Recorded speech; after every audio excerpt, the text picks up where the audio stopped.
On today's episode. Dang. Our daddy's the new preacher, but she's the boss of this church. All kinds of tales. From all kinds of tellers. Here on The Appleseed. It's time for The Appleseed. In each episode of the show, we bring you stories from favorite storytellers to entertain you and inspire you. Stories to get you thinking and even help your family tell your own stories. I'm Sam Payne, your host. And our story today is from South Carolina storyteller Tim Lowry. It's a story about an important figure from his childhood, Miss Gimm, a wise woman with a lot of influence in Putney Bible Baptist Church in the wilds of Kentucky, where Tim Lowry's father was the pastor. Miss Gimm is a missionary lady. That's what Tim Lowry calls her. Someone who had great hopes to serve missions abroad, but instead funneled her energies into building a community church much, much closer to home. And instead of letting that disappointment haunt her, Miss Gimm becomes a stalwart contributor to the lives of the people in Putney, Kentucky, including, of course, Tim and his family. Now, we've shared some of these stories with you before. In fact, Tim Lowry introduced us to Miss Gimm in a story about how his father became pastor of the church, which spoke about the first sermon his father preached in Putney and how Miss Gimm convinced the church to hire his dad. But there's more to hear about Miss Gimm and the influence she had not only on a young Tim Lowry, but on the church family they were all part of. If you've ever known someone whose head is as hard as their heart is big, then here's a story for you. If you've ever been the leader of an organization, but behind the scenes, you know who's really the boss, this is a story for you. If you've ever felt what it's like when someone goes out of their way to make what might have been simply a group of people into a community, then here's a story for you. Here's Tim Lowry with the story of Miss Gimm, recorded live in the Appleseed studio.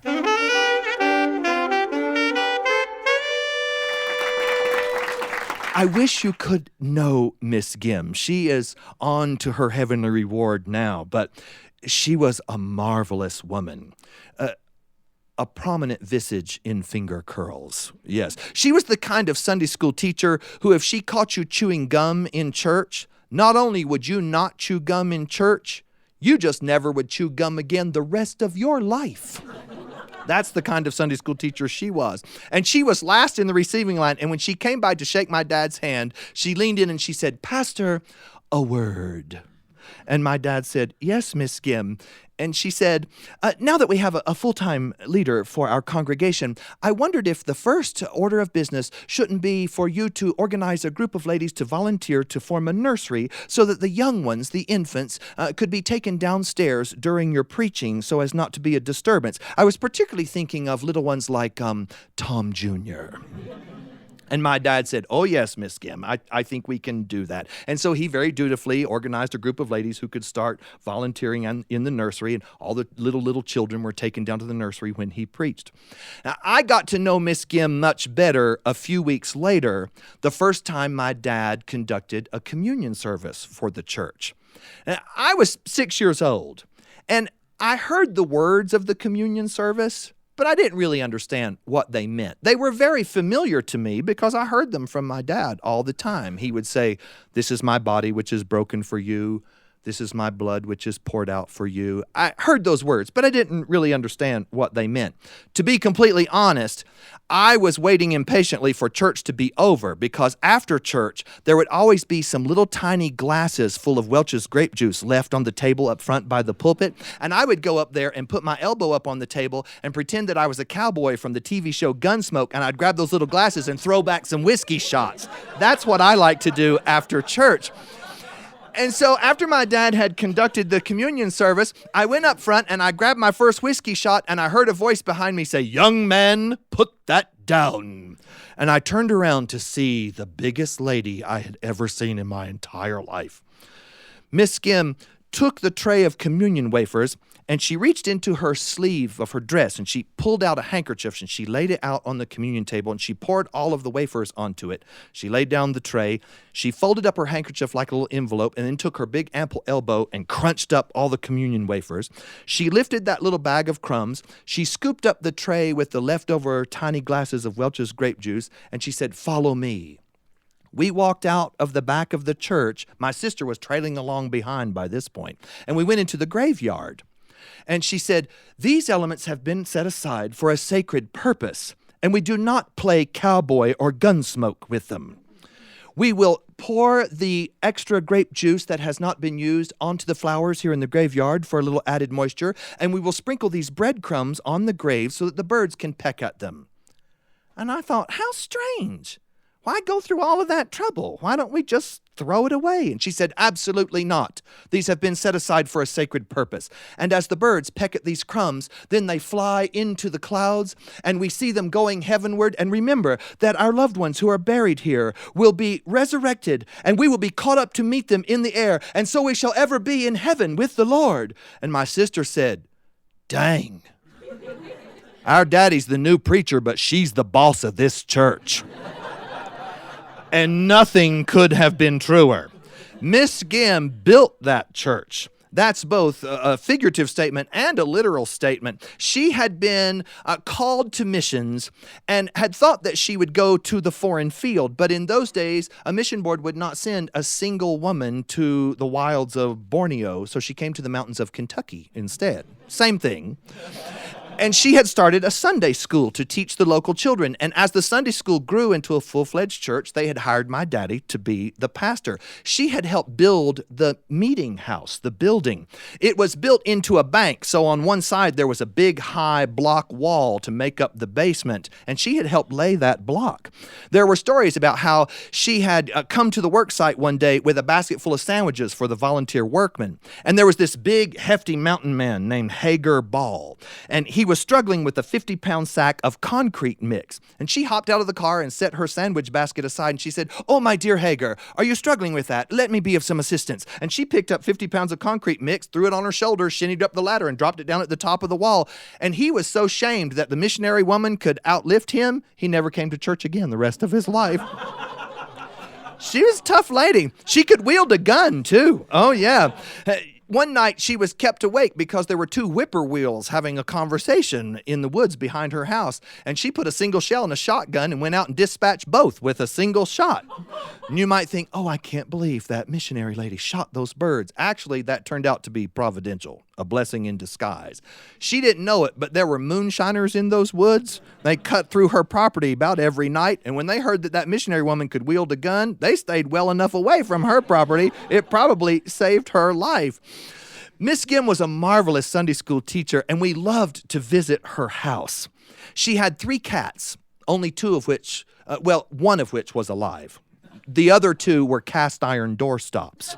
And the real cat was named Mr. Gray, and then the cast iron doorstops, one at the front door and one at the back door, they were named Gog and Magog.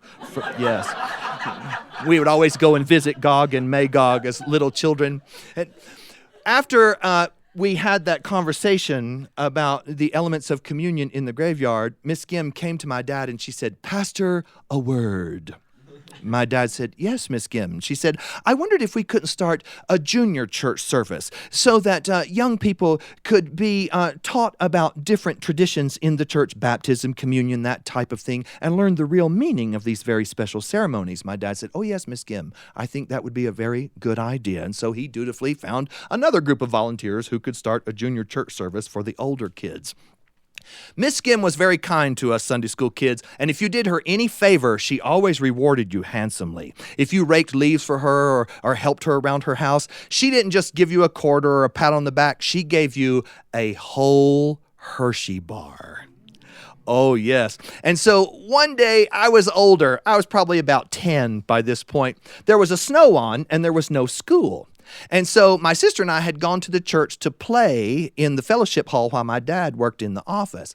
And the post office was just down the road from the church. When the mail was delivered to the post office, I told my dad, I said, I'm going to go down to the post and get Miss Gimm's mail, and I'll carry it up the hill to her so she doesn't have to get out into the snow. My dad said that'd be a very good idea. So I went down to the post office and picked up her mail. I was wearing cowboy boots. So I was trying to climb up a snowy hill. She lived in a house way up on the hill above our church. I was trying to climb this hill in slick bottom cowboy boots. And I'd get about 6 feet up the hill and I'd slide back down. And I'd get about 10 feet up the hill and I would slide back down. By the time I got to the top of the hill, I was covered in wet snow. My boots were packed with snow. The mail was a mess. And when she finally saw me at her door, she flung the door open. She kicked Magog aside and said, "Oh, please come right in. Come right in. My goodness, you're going to die of frostbite." And she thumped me into a chair and pulled off my boots and pulled off my socks. And I was so embarrassed that my Sunday school teacher could see my bare feet. And she could see that I was embarrassed. So she went and got a pan of hot water and she put it on the floor and she said, "Here, put your feet into this water and then I won't be able to see them." Well, the water was clear. But somehow that fooled me and it worked. I put my feet in the water and it felt nice and then I wasn't embarrassed anymore. And she said, "You're going to want something to do. Look through the window at the birds." And she handed me a pair of binoculars. Outside her window, she had this bird feeder against the hemlock tree. And because she lived on the mountain right next to the woods, all the wild birds would come to the feeder. And I sat there looking through the binoculars. There were cardinals and red-bird cardinal, blue jays, lots of chickadees. She didn't like the blue jays. She said that they were aggressive. They chased all the other birds off the feeder. She called them a result of the fall. She said they were glorified crows. Yes, she didn't like them. She'd pay you $1 for shooting bluebirds. Yeah, you give $1 for every dead bluebird you brought her. That's how you made your summer camp money. You'd shoot birds for the missionary lady. Yeah. Well, I watched that, and she showed me in the National Geographic. She always kept a stack of National Geographics next to the window. She showed me an article about Jane Goodall and how she studied wildlife and the apes and all of that. I was very taken with that. And so I asked my dad if I could have a bird feeder like Miss Gimm. And he said, yeah, that'd be a good science project for you. We'll put one up, and then you could keep a journal and keep track of all the birds that come to the feeder. Well, I had read about Jane Goodall at Miss Gimm's house in the National Geographic, how she named all the apes that she was studying, and I wanted to name the birds. But there were lots of birds coming to the feeder, and I couldn't think up enough names for all of them. And my dad, being the preacher that he is, he flopped open the Bible and said, "Let me introduce you to the genealogies." And so I would just copy names out of the Bible and give assignments to the birds. We had a pair of cardinals that were named Abraham and Sarah, and we had a second pair of cardinals named Isaac and Rebecca. There were so many chickadees, you couldn't give them individual names, so we just called them Children of Israel. And we would write them in the journal, "Children of Israel feeding at 4 o'clock in the afternoon." And when Miss Gimm heard about my science project, she said, "Pastor, a word." My dad was quickly learning that this always meant more work for him. She said, "I wonder if we couldn't start a junior boys and girls club, kind of like the Scouts, but more with a spiritual emphasis, so that our young people could learn about God's wonderful natural creation." My dad said, "Yes, Miss Gimm, I think we can do that." And so he started another group of volunteers to take care of the Junior Boys and Girls Club. It was a small country church. Pretty soon he was going to have nobody to preach to because they were all volunteering for the other projects that Miss Gimm had suggested.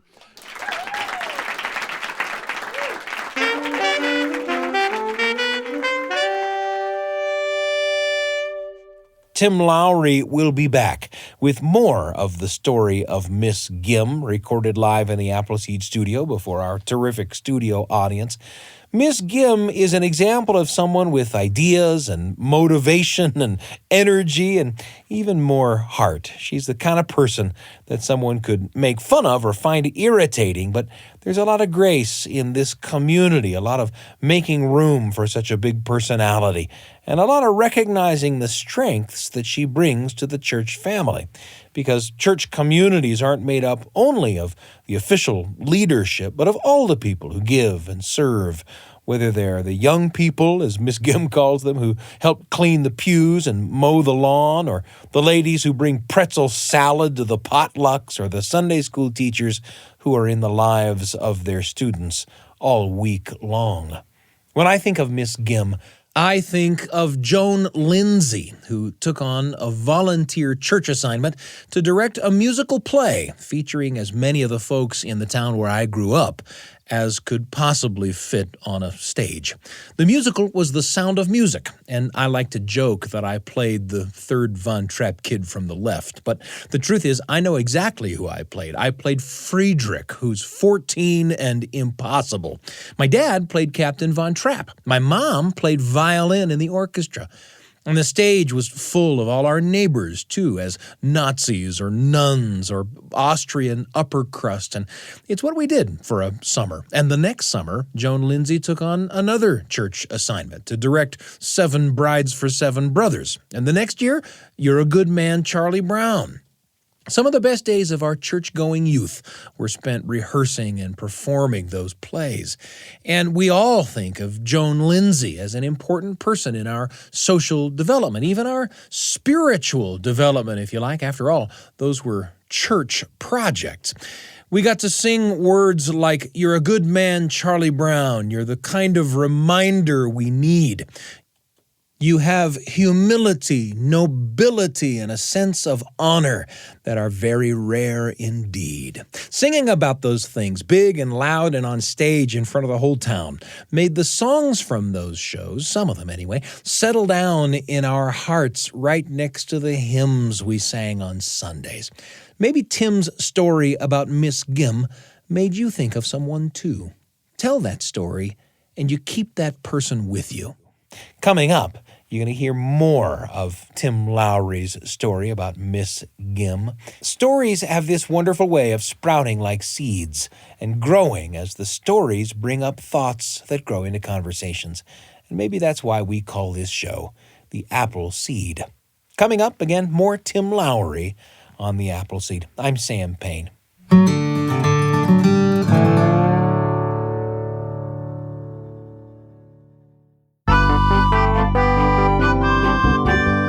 It's such a pleasure to be with you on the Appleseed today. A moment ago, we began a story with Tim Lowry, the South Carolina storyteller. The story of Miss Gimm, a person prominent in Tim's childhood, a Sunday school teacher who gave her all to the community she lived in.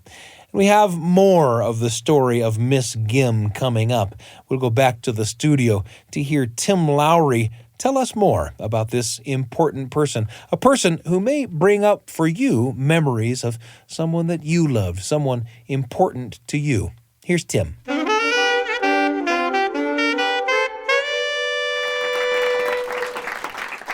Whenever there's a snow on, I always think of my Sunday school teacher, Miss Gimm, because so many of the memories that I have of her are bound up with Christmas and winter time.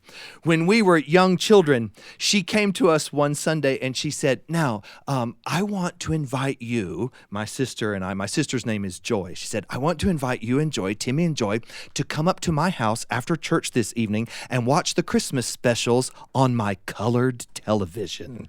Oh, and that was really something. Everybody else we knew, including us, we had a black and white TV, but Miss Gimm had a large colored television. She said, "The Christmas specials always begin at 7 p.m. on Sunday night, and our service is at 6. So just as soon as the service is over, just go right out to my car, and we'll drive up the hill to my house. We'll only miss the opening credits. I'll make cocoa for you. You can have a Hershey bar if you want. And then you can lay on the floor under the Afghan, and you can watch the Christmas specials in living color." So we saw Rudolph the Red-Nosed Reindeer and Frosty the Snowman, and her colored television was even remote control. Remote control wasn't really well known yet, so she had made her own. She'd taken the back of the TV off and had wired a light switch on a big long cable around to the back of the television. She couldn't change channels, but she could turn the sound off because she did not like commercials. She called them worldly trash. So whenever commercials would come on, she'd click, turn off the sound. Well, when the Christmas specials show, all the commercials are for toys. And so we would beg her, no, turn the commercials back on. She said, "Oh, of course, dear children, you want to see the toy commercials." And she would turn them on, and we would sing all the jingles together. I remember, "Light bright, da-da-da-da-da-da-da-da-da. You can make pictures with light bright." My sister was very taken with this riding toy called an inchworm. And so on another occasion, when we went to our car in the church parking lot, In the back seat, when we opened the doors, sitting on my side was a light bright, brand new, still in the box. And on my sister's side, there was an inchworm. And my sister said, "Ooh, Santa Claus came to church."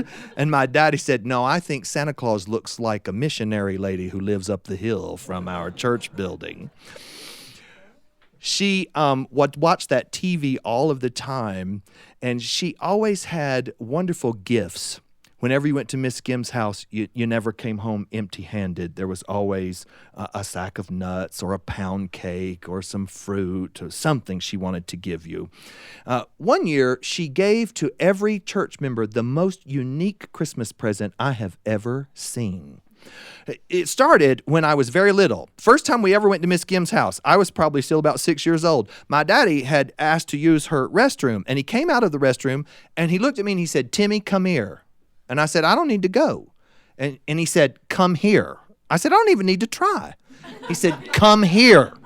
So I went over to my dad, and we walked into the bathroom together, and he lifted the lid of the toilet seat. And underneath the toilet seat, there was this zigzaggy line that went all the way around. And he said, "Miss Gimm appreciates a heated toilet seat. So she has wired a heating coil to the underside of her toilet seat, and she plugs her commode into the wall." And then he looked at me and he said, "Never get that wet, or you will light up like a Christmas tree."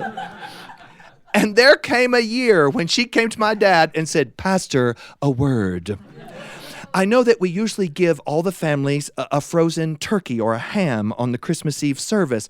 But this year I've taken the liberty of going to the hardware store and buying toilet seats and wiring them for each family. And she stood at the door and bid everybody a Merry Christmas after Christmas Eve service and handed all 17 families of our church their own heated toilet seat. And everybody went home and dutifully put them onto their toilet and plugged them in because she was going to make house visits to see if you were using that thing. Oh, yes. We went to her house one time for Christmas, and instead of decorating with traditional decorations, she had lava lamps sitting on every flat surface in her living room. Orange and purple and green wax going up and down. Blah, blah, blah, blah, blah. And my dad said, "Miss Gimm, where did you get all of these? I was waiting for the sitar music, you know."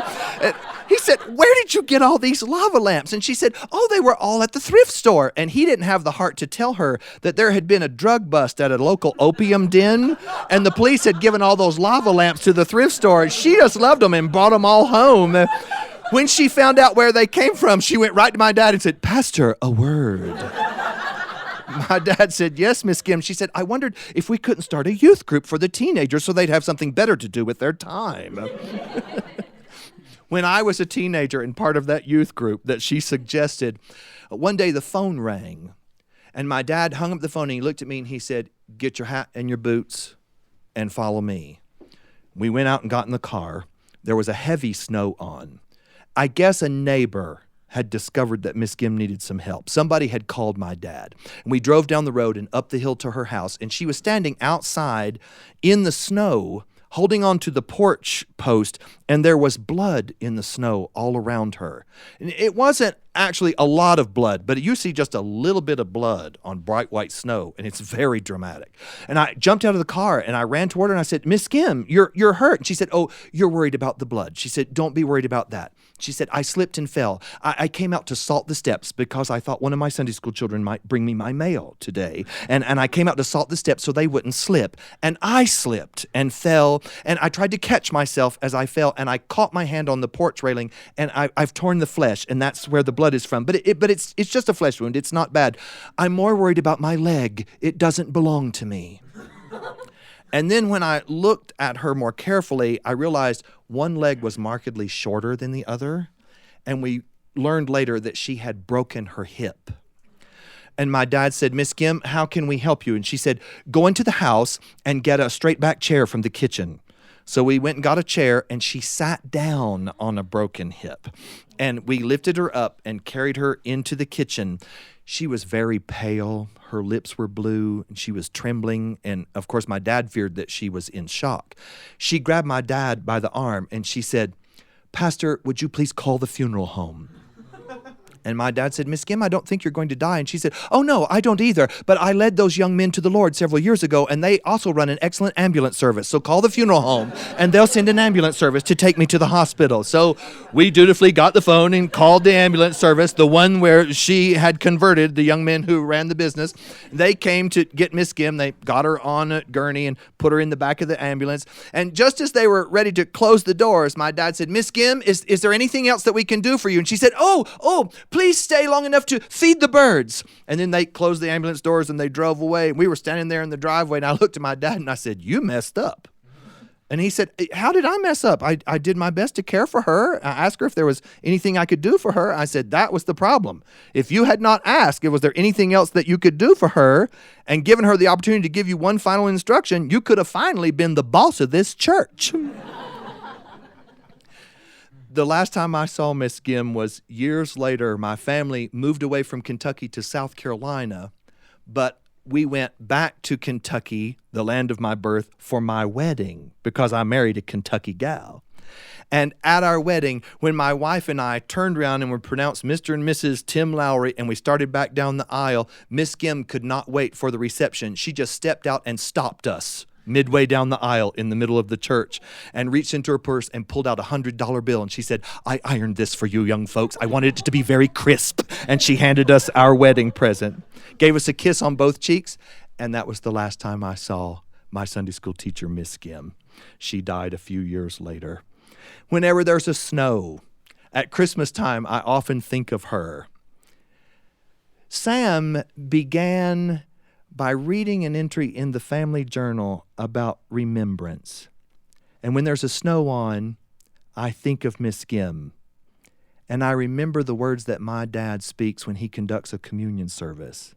And I see her standing there in the snow. This is my body which is broken for you. This is my blood which is poured out for you. And now, because of her sacrificial service, I so much better understand as I remember and I know what those words mean.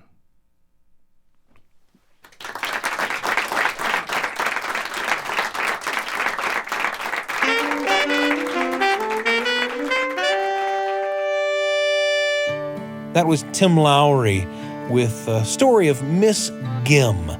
Thanks for joining us today on The Appleseed. And thanks to Tim Lowry for sharing his stories with us. Listening to these stories always brings up memories for me that I love to share. Where did the stories take you? And who will you take along? Our episode today was produced by Brian Tanner and Heather Bigley. Our audio engineer is Carly Wilson. Trent Horton, Natalia Reeve, Hannah Harlan, and Evie Hendricks make up the rest of the Appleseed team.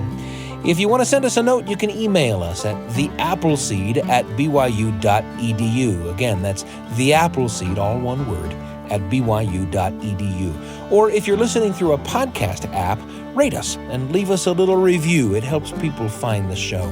We're pleased and proud to be among the many shows in the BYU Radio family of programs, and you can find this episode or any episode in our archive on the BYU Radio app at byuradio.org/Appleseed or by Googling the Appleseed Podcast. I'm Sam Payne, and I can't wait to be with you again on the Appleseed.